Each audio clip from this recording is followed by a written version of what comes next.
it's fantastic you could join us today, Sarah Olney MP, Richmond Park, and we very much look forward to hearing your perspective on business, the pandemic and Brexit. May we start with the Excluded, which I know you've done an awful lot of work on, quoting the Institute of Fiscal Studies, 18% of those self-employed with income under 50% aren't eligible for the support. And there are other sectors, people not receiving grants and needing help. Grateful if you could share your views on this and what you feel should be done to help these people.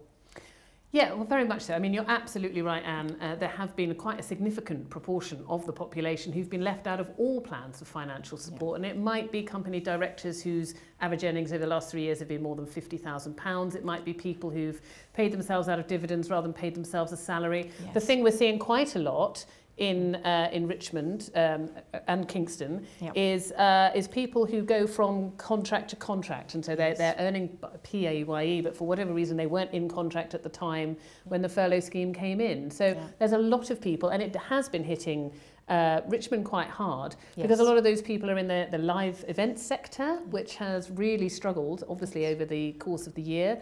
And also in the travel sector, which again is quite seasonal, and so people aren't always employed in, say, February, March when the furlough scheme kicked in. So it really has impacted very badly on people who, and a lot of self-employed people, they're very dynamic, they're very entrepreneurial. Absolutely. They find that business is drying up in one area, they'll go and do something else. But what's been really difficult is for those with specific skills around, as I say, things like the live events industry. If there's nothing happening, there's nothing happening.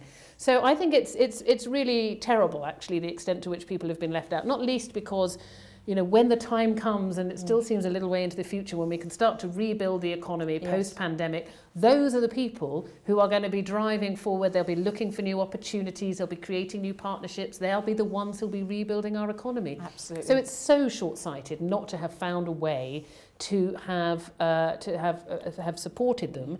And there's lots of things we could have done through HMRC, for example. And then if it turned out that people had overclaimed, it could have been clawed back. And just not to make that available for people. People have been left absolutely destitute, and some of them haven't even been able to claim for universal credit. And it's been so long now. It's been 9 months, and it's high time. The Chancellor's had plenty of opportunity. So it's something we'll keep pushing for, myself, my Liberal Democrat colleagues, but actually MPs from across the House, from all parties, because we've all got people like this in our constituencies, and this continued blind spot is really puzzling.